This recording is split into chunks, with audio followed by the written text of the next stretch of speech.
Thank you. We will have question and answer afterwards. However, if any of you have a question during my talk, please feel free to raise your hand and ask me a question. I'm more than happy for this to be interactive. And honestly, if anyone has any other good ideas you want to throw out, I'm often learning from my own audiences or even my clients sometimes. So please feel free to throw things out that has helped you. But tonight we're going to talk about emotions. We're going to talk about our kids' emotions, helping our kids specifically with anger, anxiety, and fears mostly in regards to bullies. We're going to talk about bullies tonight. But just to start out with emotions, some fallacies that we hear is, first of all, it's very, very important to know emotions are not wrong. Emotions are not sin. You know, oftentimes we hear, don't be angry, or don't be sad, don't be anxious. Everyone has them. They're not a sign of weakness. And especially we men, probably have a hard time with that, because I remember growing up and getting 5 years old, I got a bike for my birthday. The problem is my birthday's in January.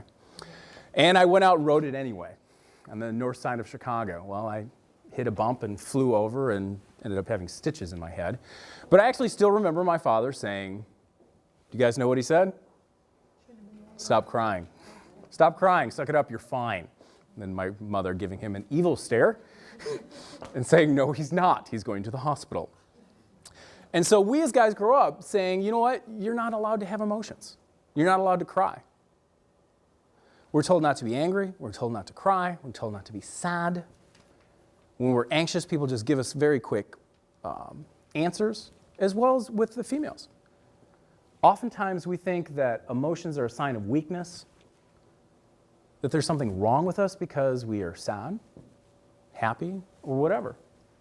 But we're going to learn a little more about emotions tonight, where they come from, and how we can actually affect them. But most importantly, when I look back in Genesis and it says that God made us in His image. A lot of people think, well, then God looks like us. It's not exactly the best translation. Actually, if you look in the original Hebrew, it is we were made in His image as in His spirit. In the fact that we can create, in the fact that we have choice, and in the fact we have emotion.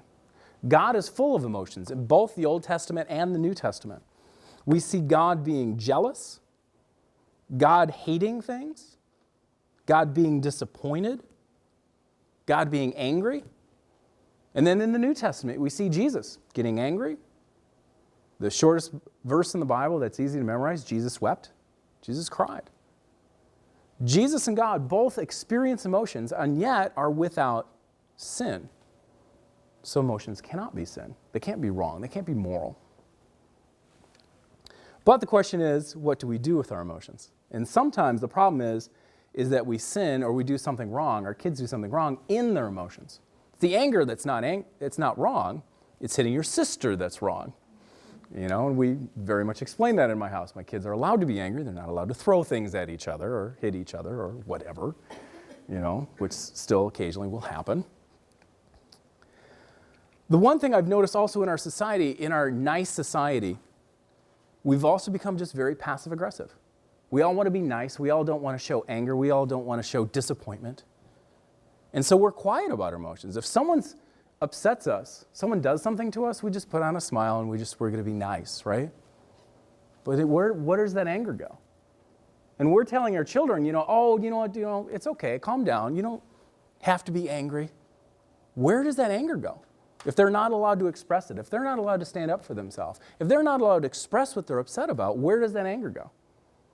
I'll tell you exactly where it goes. It gets repressed and turns into depression, turns into anxiety, turns into a lot of issues that you're going to be sending your kid to my counseling practice for, which would be fine. However, I'm actually here for preventative maintenance. If I'm actually trying to get less work, I guess, by being here. Obviously, all kids could use counseling. My kids both have been in counseling. My daughter's actually actively in counseling right now, just because we think it's important for kids to be healthy, for kids to grow. Actually, my wife had such a great idea when my son was 10. We introduced him to a counselor. There was nothing going on, but we wanted him to have a good relationship with a counselor so that when something did happen, he didn't have to build that relationship. He already had it. And there's been times my son's been upset, or he went through puberty and was emotional. He struggled with some anxiety. We went to his counselor and it really helped him out. So going to a counselor again is not a sign of weakness. In many ways, it's a sign of courage.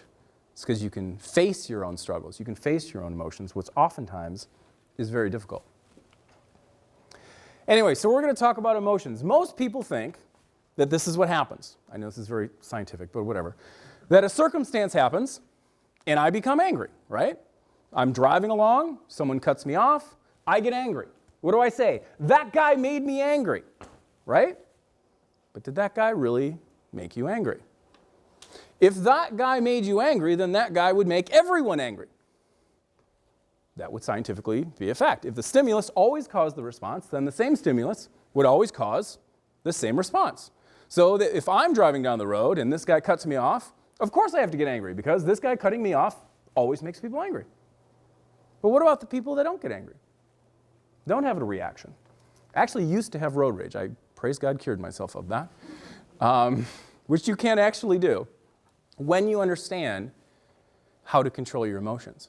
Because the problem is you can't change the stimulus much, especially if you're on 290. Oftentimes we can't change the stimulus for our kids. I mean, sometimes we can affect who they're hanging out with or what's going on, but they're going to be at school and they're out of your hands. And lots of stimuli can happen that they can react to. We can't control this. Response. So what we do is we tell our kids, well, just control your response. Don't get angry. Don't be anxious. Don't be sad. But how do you exactly do that? You can't. We can't just say, well, stop being sad. It doesn't really happen. We then try and change the circumstance, right? Give them a lollipop, take them to Dunkin' Donuts, try and make them happy. If this is your model of understanding how emotions work, there's no solution. There we go. What happens is this happens so quickly we don't realize it. When a stimulus happens, a circumstance happens, we have a cognition, a belief. We interpret the event. But it happens so quickly we don't realize it. So I'm driving down the road, this guy cuts me off. I very quickly think, this guy doesn't have a right to cut me off. Then I get angry. Why am I angry? Not because he cut me off. Because I think he doesn't have the right to cut me off. Or because I'm going to lose the 1.2 seconds in getting to work. Anger, emotions, anxiety all come from our belief system, from our cognitions, our thoughts. How we think determines how we act and how we feel.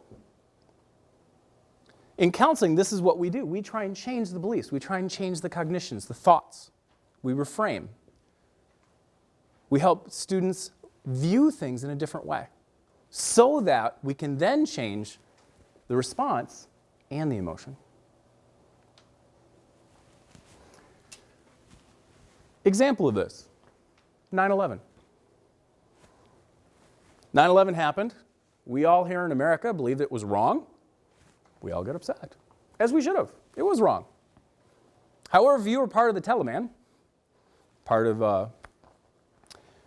the Hamas that were, not the Hamas, but the, help me out here. Al-Qaeda. We got bombed. They believe we're all evil and should be bombed. They were elated, right? Yep. Same stimulus, different response. Why? Different belief. Different thoughts. Different way of interpreting that event. Obviously, that's a radical example, but that is exactly what happened. In Proverbs, it says, train a child in the way he should go, and when he is old, he will not turn from it. It is my goal, it's my wife and I's goal, is to train our children up not just academically, not just with sports, but emotionally. Because when they leave us, we want them to be able to be emotionally healthy people. I mean, realistically, if you look at how you react to things, you probably got it from your parents or from something your parents did. You know, I remember the first time my son was 3, and I don't remember exactly what I said, but I said something very, very similarly to my dad, because, you know, I said, I'm never going to be my father.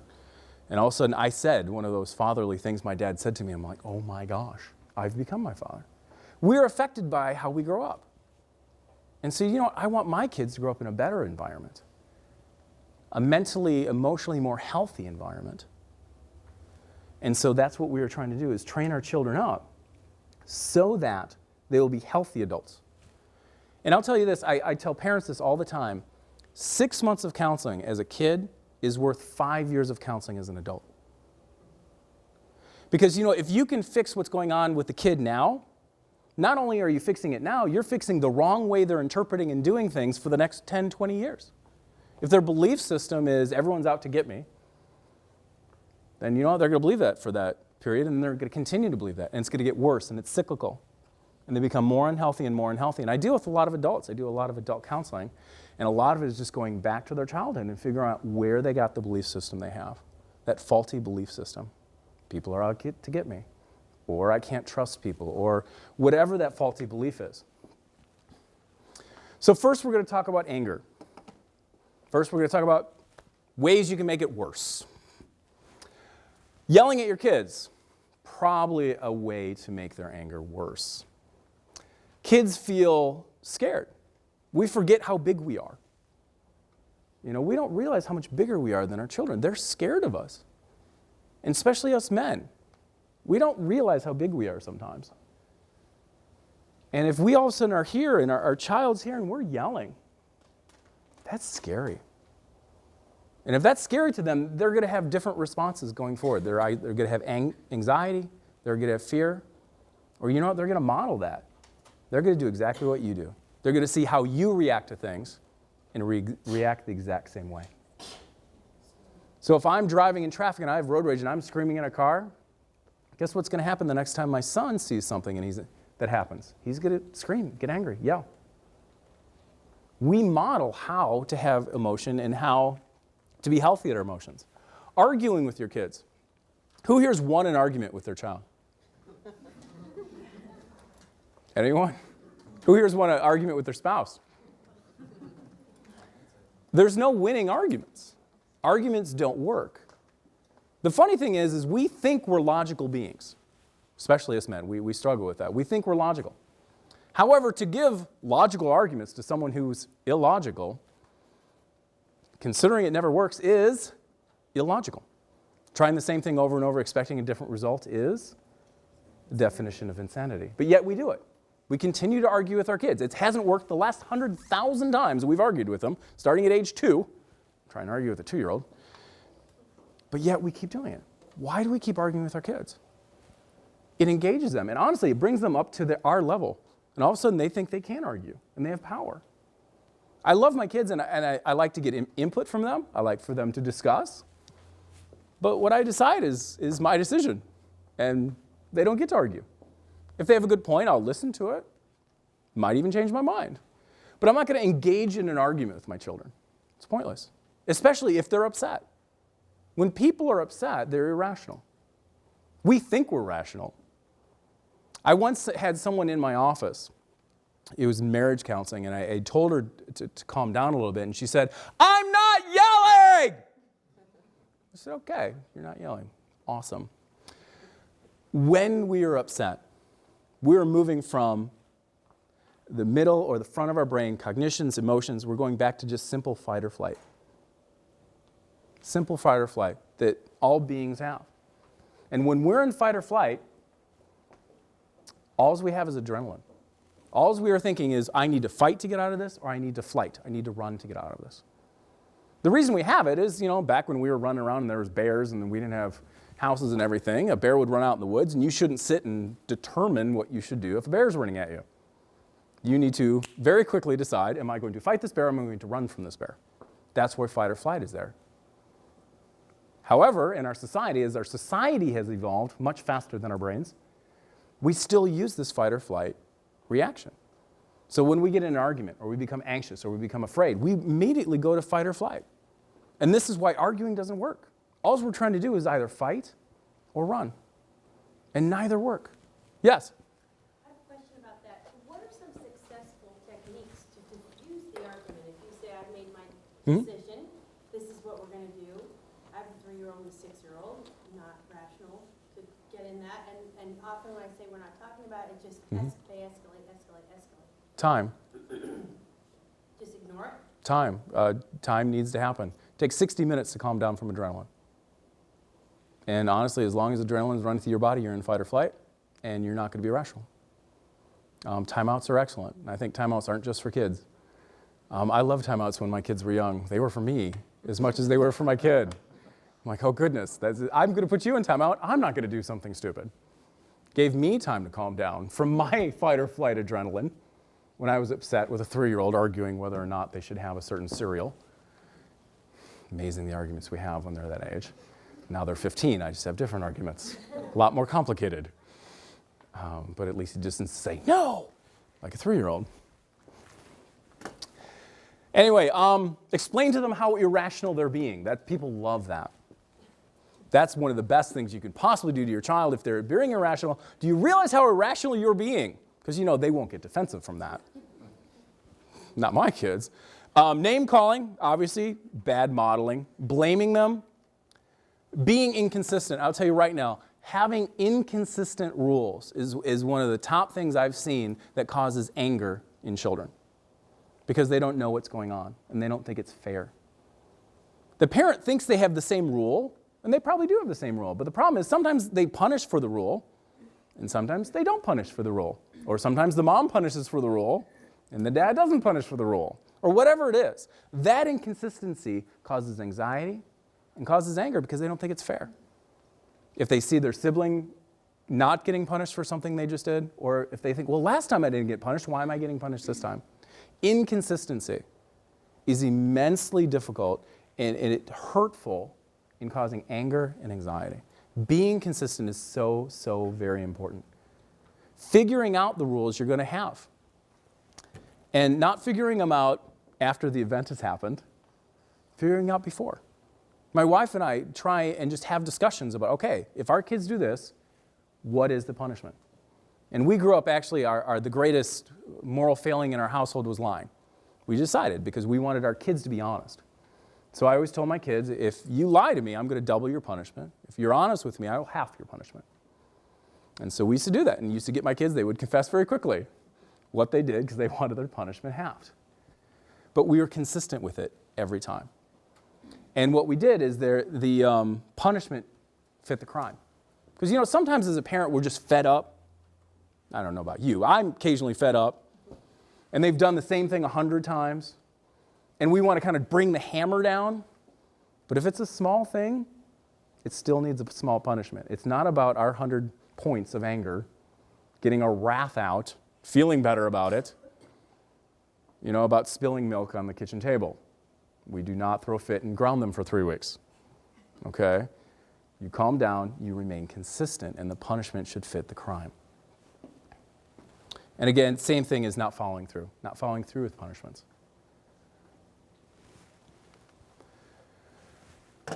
A little about anger.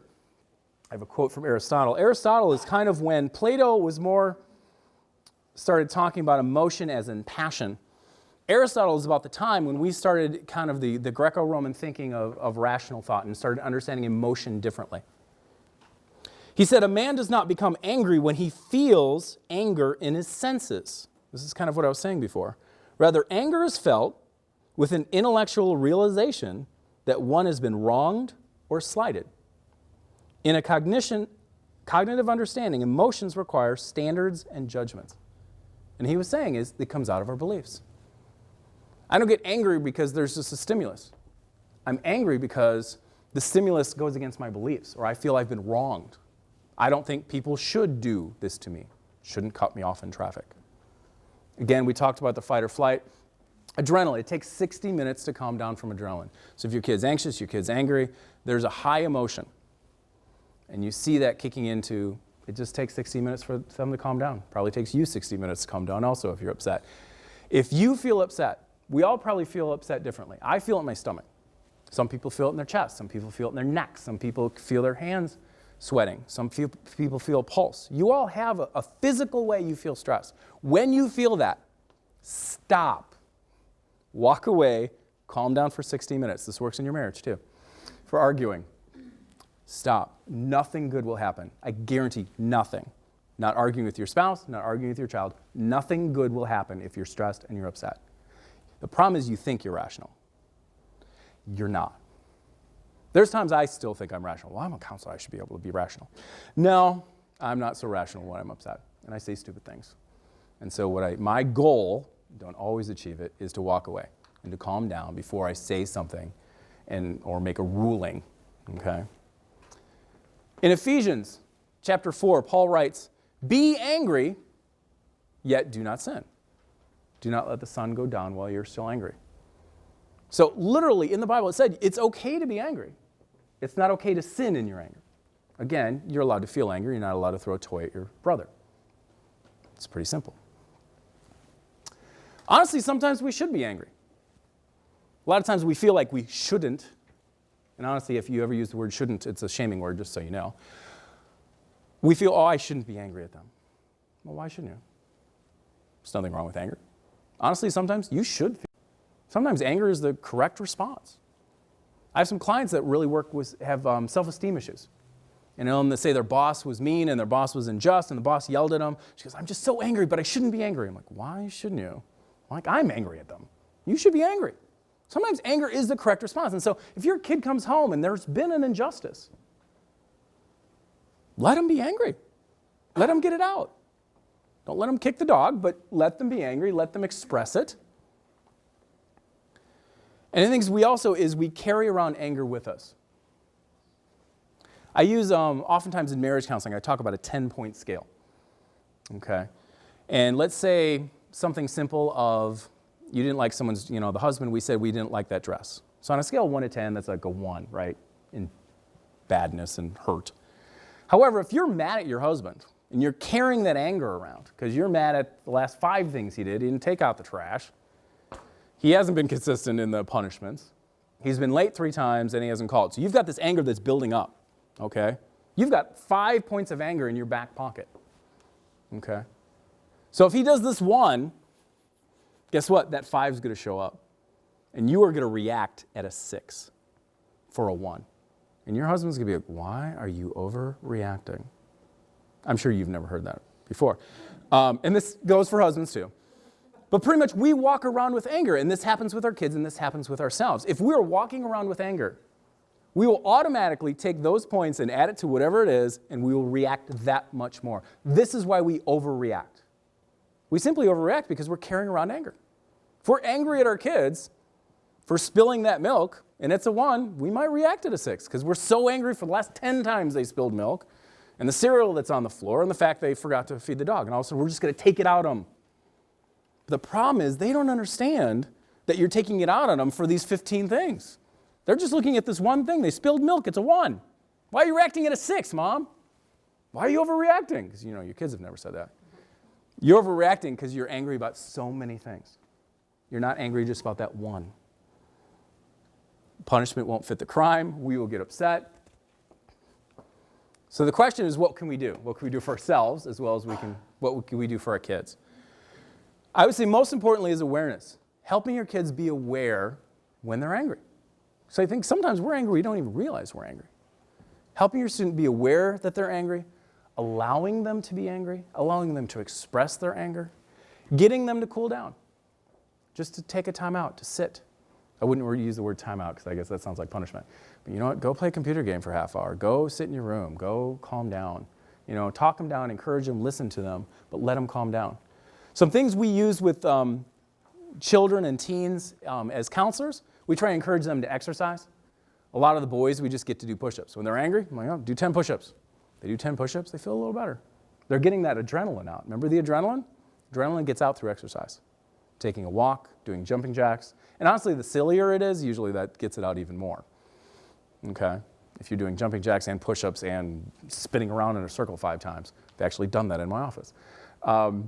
Not only is it funny, they're getting their adrenaline out and they're calming down. Taking a walk, letter writing, very, very helpful. Writing out what they're angry about. Because sometimes we can't tell someone how angry we are. But being able to write a letter to that person and never give it to them, perhaps tearing it up, is very cathartic. It's very healing. We actually use this technique oftentimes with deceased relatives or divorce. You're trying to get over that, you're trying to get over your anger, you write a letter to them. You just burn it, you get rid of it. But at least you're getting your anger out and you're expressing it. Journaling is very helpful. finding something to distract themselves. So in the moment, when they're angry, these are the things we want them to do in the moment. To walk away, to cool down, to exercise, letter write. That will help them in the moment. Now, these are just Band-Aids. Okay, these are anger management. I get guys that come in or women that come in and want work on anger management. I said, I can give you some tools that help you, for the 5-10 minutes and helps you cool down, but it's not the long-term solution. The long-term solution is changing that belief, that cognition, okay? Changing the beliefs, and you'll see this actually in all the different slides, is changing the beliefs. Having a different understanding oftentimes is going to change our anger, though sometimes you should be angry. As parents, we want to normalize. Normalize is simply telling someone what they're experiencing is normal. Say my son comes home, he's really upset at his teacher. You know what? It was unfair. I said, you know what? That's pretty normal you're mad at your teacher. I remember when I was in high school. My teacher did so. I was pretty angry too. No, that's pretty normal. And so what we do is we normalize. We just tell someone, yeah, that's normal. That's okay. I experienced that. And giving students stories of what you did when you were growing up or stories of you've been through the same thing is very normalizing to your child. Validating. Validating is a great thing. Is you don't have to even agree with the situation to validate someone's emotions. Let's say you agree with the teacher was wrong. You could simply say, you know what? I can see where you'd be upset about that. I didn't agree, but I validated the emotion. I'm validating the person, I'm validating the emotion. I could see where that upsets you. I can see from your perspective that you feel it's not fair. Yeah, I'd be pretty upset if that was my view. And I can validate them. I don't have to necessarily agree, which is often I have to do if they're mad at my wife. I have to validate without agreeing. But I said, I can understand why you're mad at your mom. Makes sense. I've mad at my mom plenty of times. I validate and I normalize. And what we're doing is just hitting the emotion. We're saying that emotion is okay. And what I'm saying is I acknowledge you as a human being. I acknowledge you as someone with emotions, and that's okay. It's okay to have those. Long-term assertive communication is very helpful. Learning to be able to confront people in a healthy way, not in a passive-aggressive way, not in an aggressive-aggressive way, but being able to share their emotions. You know what? I feel hurt when you do this. And being able to share with their friends in a calm manner what upsets them so they can get that anger out so they're not carrying that 2, 3, 4, 5, 6 points of anger around with them everywhere they go. And honestly, lastly is forgiveness. If we can teach our kids forgiveness, teach them to forgive others, because God first forgave us. Sometimes we have to teach them that you have to forgive people even when they don't deserve it. Because we can be angry at someone, and that could just make us miserable. But guess what? The other person's sleeping just fine, and they're not affected by it. Usually anger and unforgiveness hurts us. It doesn't hurt the person we're angry at or haven't forgive. They're sleeping just fine. They're coasting along. They're happy. Here you are miserable, angry, upset. Forgiving and forgiveness is a gift we give ourselves, and helping our students understand that. I have a question. Yes? You're talking about allowing them to express their anger and feel it. Mm-hmm. And I understand that, but also sometimes as a parent, it comes across as like kind of disrespectful or sassy, like as dumb little. Disrespectful is a behavior. No, I'm agreeing with you. The reaction of anger. Yeah, right. And so therein lies the tendency to like stop the, Sure. Sure. stop that, be quiet, Right, right. right. I was telling my daughter she couldn't get into crafts last night, late Sure. at night or whatever, because it was getting close to bedtime and she was so angry about it. Sure. And then I got angry at her for Yeah. stomping around and Right. being so angry about Right. it, you know what I mean? So at what point, how do you deal with that part of it? Do you just allow her to stomp around and slam some doors? I don't allow disrespect in my house at all, actually. I allow the expression of emotions. I don't allow disrespect. Well, so how is that, but that is sort of an expression of her emotion. It's a disrespectful way of communicating it. My child can say, I'm really upset. They can huff, they can puff, they can say, this is not fair. I even will let them raise their voice. However, if it's shouting, then, that's cutting off. But if they're slamming doors or they're doing things, I honestly believe that's a disrespectful behavior. There's a balance there. You don't always want to maybe hit it that time, because again, if they're angry, they're irrational. They're upset. So it might be the time just to let them calm down, come to them the next hour. You know what? You really can't be stomping around like that. And the next time you stomp around, this is going to be the consequence. Okay? I wouldn't say you can't get angry. Let them get angry. Anger is an emotion. Stopping around is apparently not a acceptable behavior. Well, they can't stomp around. They can be angry, can't stop around. I would say that afterwards, because she's probably upset. What is an appropriate expression at that age of anger? Like, Expressing with words what they're upset about. Oftentimes you can have kids write what they're angry about or draw. They can draw it. The kids love to draw, and they can draw their anger. They might draw a dragon. They might draw fire. There's a lot of things they can draw their anger. Do you know, why are you angry with me? And just let them share what they're angry at, and not correct them and not change them and not say, well, you shouldn't be angry because of. Just let them express what they're angry about. And get them used to expressing what they feel. And what I do is I validate the emotion. They're allowed to be angry. Even if I disagree with the reason, they can be angry. It's their right to be angry. It's not wrong to be angry.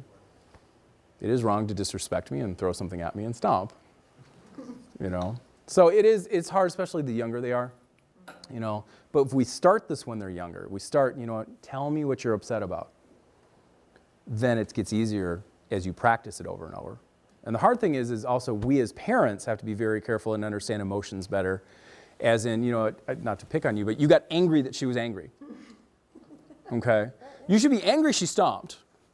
well, yeah, Okay. I'm angry she stopped. Right, you can be angry she stomped. But often, it's not just you. We often do that. We get angry that our kids are angry. Well, why are you so angry? Let's think about that for a second. Why are we angry that they're angry? Anger is not wrong. Anger is an emotion. And as we as parents can see anger, fear, anxiety, all these as emotions that don't need to be corrected, our kids are going to learn to express them and get through them. However, if we're always correcting them, you can't be angry, you can't be anxious, you can't do this, they're just going to stuff it. They're going to be depressed, they're going to be anxious, they're going to go to addictions, and they will be in my office in 10 years. Yeah. I just had a follow-up question. It seems like the enemy to all this is time, right? Because if, your child does something, you've got to get on a train, get downtown to get to a meeting. Yeah. You don't have the time to diffuse the situation. Sure. If you're dropping them off at school and they don't want to put their uniform on, Mhm. the doors close at 8 or whenever they close. Sure. So I was just curious in those situations where your world just gets compressed to a point where you don't have that Right. time to diffuse. And there's a lot of stress. I mean, you have a lot of stress. Right. Absolutely. You're stressed, you're upset. That's where I focus on behavior. I would say, look, I don't care what your attitude is. You will walk into school, you will have your vest on, or there will be a consequence. And I explain the consequence. You're going to be grounded from all computer games for 3 days. It's your decision. If that doesn't work, you up the consequence. But if you can make it simply about black and white consequence, it's not personal. Here's the deal. You can walk in, you cannot walk in. However you don't walk in, this is what's going to happen. And also what you're doing is you're empowering them with a decision. They now have a decision. They have some power. Kids have no power in their life. They're often looking for power, and oftentimes by trying to get us to react. Kids love to get parents to react. That's the power they have. Yeah. What if, in your example, they take the decision, they say, okay, no computer games, I'm not going to school. I would continue to up the punishment until they went in school. Is that though being inconsistent? Because now you're like, okay, that really wasn't your decision, now it's 6 days. Right, at right. school. Do you know, maybe I I'd- have variations of that. That's a good point. That's a good You point. set the That's a good punishment, point. you say, fine, I'll take the punishment. Right, right. That's a strong And one. now you're like, well, That's a actually, very you good have a point. choice, now the Right. punishment's gonna be worse. Well, I would say, well, they made the wrong choice. I gave you a choice, but you made the wrong one. Sometimes our kids make the wrong choices. And, we gave him choice. He made the wrong choice. And it's our choice as parents to correct their wrong choices. So, yeah, you're right. That would be inconsistent. However, you still need to get them in school. I would come up with a threat that's working. As well as, that would be an awkward situation. But, getting them in school in that stressful situation. Part of it is also is setting the expectations before that stressful things happen. Part of it is also for us is maybe getting up 5 to 10 minutes early. I know oftentimes in our household, we get stressed because we're trying to get church on time or work on time or wherever on time, school on time. We get stressed, our kids feel that stress, and honestly often react. I notice both my kids, when my wife gets stressed, they get slower because it drives her nuts. And I don't think they do it consciously, but she's always in a hurry and she's a little stressed. And so they will literally start walking slower. They will put their clothes on slower. The more my wife gets upset, the slower they get. And there's this reaction. And so what we simply did is, I started honestly just getting them ready for church because I don't react. But what we did is my wife just got up earlier, and I just got them starting to do things earlier. Therefore, there was just a lot less stress. So often planning is very helpful in keeping our stress level down. Kids love to get us to react. Kids have no power in their life. They have no power. We choose what they wear, when they go to bed, what they eat, where they live, everything. We have that power. They have one power over us, and that is to get us to react. And if they can get us to react, they will. I used to love that as a kid. That was like one of my favorite games ever. If I can get my parents to react. One of the secrets I have that drives my wife nuts is that my children literally do everything I ask them to do. Why? Not because I'm some huge disciplinarian, not because they're scared of me. I don't react ever. I just don't react. I don't have an emotional reaction. Because then they would have power over me. And they'll say, you know what, I really don't want to do this tonight. I'm like, okay. Sorry you feel that way. This is going to be your punishment. I don't get in an argument. I don't fight. I don't disagree. I don't scream. I don't yell. I simply said, this is going to be your punishment. And over the years, they've learned that really quickly. And I'm not trying to brag. I'm not trying to say I'm some super parent, because I'm not. But my kids literally do virtually everything I tell them the first time, because I never react. Now, unfortunately, my wife reacts, and I love her dearly, and she's an excellent mother. But, and also I think being female is a little harder to not react. And she reacts. That's not trying to be sexist. It's kind of true. When she reacts, my kids go slower. My kids are honestly kind of looking for the reaction. They're looking for the power they have over her. And it drives her nuts, and she will fully admit it. And she goes, well, you go tell them. They're going to listen to you. So usually I have to be the one that tells them. So, but in a situation, the calmer we can stay, the better chance we are of our kids doing what they should do. Because oftentimes they see us getting upset, they just want to poke the bear. They just want to see how upset they can get us. And it's not conscious. I don't think they're purposely trying to do that. But oftentimes I see kids doing that. They're just poking the bear. See if you can get dad upset. See if you can get mom upset. See if you can get whoever upset. You know? Sometimes the reaction, in many ways, is the positive reinforcement. You know, we positive reinforce a dog by giving a treat when it shakes. Sometimes the reaction you give them is a positive reinforcement. So you're now positively reinforcing a negative behavior by giving them a reaction.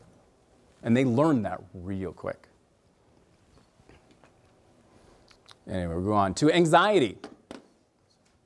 Things to make it worse. Explaining why they shouldn't be anxious. There is nothing that makes an anxious person more anxious than explaining to them why they shouldn't be anxious. Trust me, we as never, ever, ever do that as a counselor. You know, when someone walks into my office, I'm anxious, well, you shouldn't be anxious about that. Here's a reason why. Do you know why that makes them more anxious? Because they feel that you're just not taking them seriously. And they're thinking, okay, if you're not anxious, then I probably should be more anxious because you're not taking this seriously. I see this in marriages, and I see this with kids and parents, is that if we just don't take it seriously at all, they think, oh my gosh, you're not taking it serious. I need to take it doubly serious. And I get more anxious. And this is what happens with adults. This happens with kids.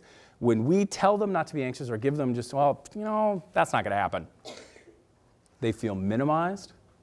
They feel put off. They feel like we're not validating them. They feel we don't care about what they feel. Telling them to get over it, telling them not to feel that way. Again, we can't just change our feelings. We can change our thoughts. We can change our behaviors. Telling them everything will just be fine. Not explaining your expectations. And this goes kind of going back to communicating correctly. You know, explaining your expectations of what's going to go on in a day. Say, you know you have a stressful day coming up. Just explaining, you know what, kids? We have a stressful day. We have a tight schedule. And this is what I expect of you. I expect each time we get out of the car, you get out of the car quickly. And you don't dilly-dally, and you don't wait 5 minutes pulling your backpack out of the back. You know, you explain your expectations ahead of time. They at least have a fighting chance. But if all of a sudden I have these expectations, and I don't tell my kids getting out of the car slowly, I'm going to freak out. What are you doing? Get out of the car! My kid didn't even know. I'm getting mad at him about something I never told him. That's not fair. That's going to cause anxiety. And again, we talked about inconsistent punishing. Anxiety, just like anger, is a fight or flight response. It is irrational. It is an irrational fear of something. I mean, oftentimes we have a legitimate reason to be anxious, but anxiety is an irrational fear that goes too far. And it's real to that person. Regardless of whether it's really going to happen, it's real to that person. And we need to validate it in that person. Regardless of how silly it may seem, to that person it's real. And for us to say it's unreal will actually make them believe it's real more. And it's exponential. It will continue to get worse and worse and worse. This is what agoraphobia is. Agoraphobia is people are afraid to go outside because they're afraid, literally, of having a panic attack. So they have a panic attack about having a panic attack. And that's actually usually what panic attacks are. Panic attacks are the anxiety of having a panic attack. So I'll tell you a secret right now, no charge. If you want to work on panic attacks, have it. If you feel a panic attack happening, just have it. Panic attacks don't often happen. You can still occasionally have it. I've actually, oftentimes in my office, people have said, "Why have panic attacks?" I'm like, "Good, go." And they can't just choose to have a panic attack. Because you can't choose to have a panic attack. You have a panic attack when you're afraid of having a panic attack. When you're afraid of anxiety, where you're anxious to be anxious. It's exponential, then it grows. It's also biochemical. There's people that are just born more anxious than others. We've proven in the brain through brain scans many different things, but there are some people that are just more anxious. And sometimes they need a little more help. So how can you help? Going back is awareness. Helping them understand what anxiety is. Helping them understand what's going on. They may just feel, you know what, I feel stressed, I feel nervous, I feel shaking, whatever it is. They may not completely understand what's going on. Explaining to them, you know, you're feeling anxiety, and explaining what anxiety is, oftentimes just knowing what you have makes you feel better. Sometimes just getting a diagnosis. Oh, good, I'm not crazy. I just have something that I need to work on. Exercise, again, is very good. Taking a walk. A lot of these are very similar. Letter writing, journaling, distraction. Pets. Amazing for anxiety. Petting a dog or petting a cat has been scientifically proved to reduce stress, to reduce anxiety. We actually have a certified pet therapy dog at our practice for that very reason. Suzanne Clary, our therapist, has trained her dog, and she's at our office 30 hours a week. And my wife tells all our therapists this is her favorite therapist. I think she kind of likes the dog more than I do, actually, more than she likes me. But she loves Tally. Tally's a great employee. Tally does everything. We don't have to pay her. She's a great, perfect employee. I wish we could all just have dogs. But anyway, dogs, pets are awesome for calming kids down. Using self-talk, having the kid learn to talk themselves down. Again, we talked about don't argue. A great technique for anxiety is then what? Because then what is catastrophizing, okay? Say your daughter is scared about failing a test tomorrow. Oh my gosh, I'm going to fail this test tomorrow. I haven't studied, and it's really hard, and I'm going to go, okay, well, say you fail a test. Then what? Because usually anxiety is, well, something's going to happen, world ends. Okay? Because really, in her story, she's going to fail this test. She's not thinking what really happens when she fails the test. She just thinks world ends. Well, what happens if you fail a test? Usually they say, because they're not thinking, I don't know. Well, what would happen if you fail your test? Well, I guess I would fail my test. I'd feel bad. Okay, you'd feel bad. I'd have to do better in some other classes or do better later or retake it. Okay. If all of a sudden you can rationally realize, not me telling her telling herself, wow, okay, so if I fail that test, life won't end. I can just study and do better on the next test, or I could retake it, or I can talk to my teacher. There's things I can do. The world will not end because of this one thing happening. And I use this with my clients all the time. Then what? I'm anxious about this. Well, okay, then what? Because usually anxiety is about one thing happening, world ends. Lastly, just for your kids' mental health, I just go through these very quickly. I know that some of these seem really simple, but these are amazingly important for mental health. Sleep, number one determinant of mental health. It's one thing I learned in working in a hospital. My supervisor said, Grant, I don't care what you do, get them to sleep. I'm like, really? He goes, I don't care if you counsel, I don't care what you do, get them to sleep. Because sleep is the number one determinant of mental health. When you want to be healthy, you have to sleep. We think we can get away with not sleeping. We're wrong.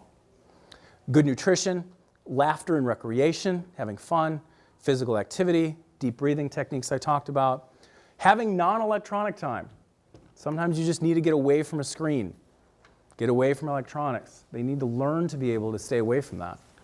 for at least a short time, having quality family time, and sharing your own struggles are some additional things you can do to help your kids with these different emotions.